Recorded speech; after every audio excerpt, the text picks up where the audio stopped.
خدا یه ویدیو بگی بذار یوتیوب معروف شی.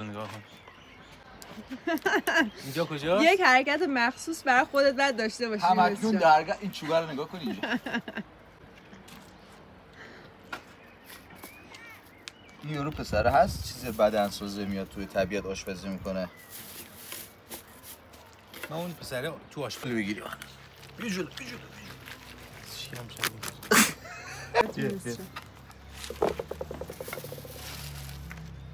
دقیقا میخوای نشون بدین یک فیلم خوبی بار بگیری نشون یکی بدی. این همون کله بود که میرقصی.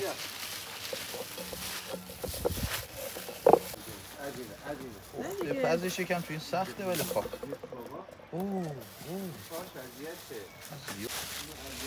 این میتونه نه بابا یه ده خفش هم نزن.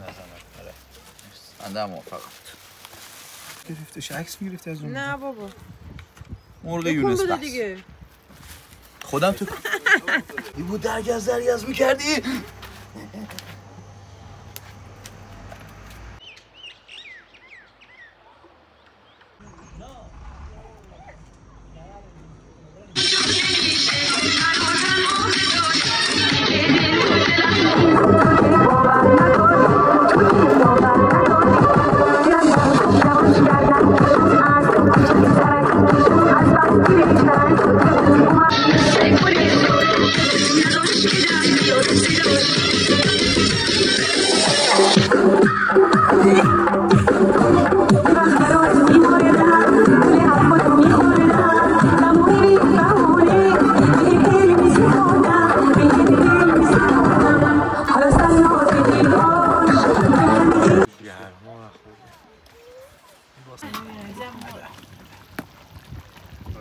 که به پسرم بدی ما خوشحال میشیم.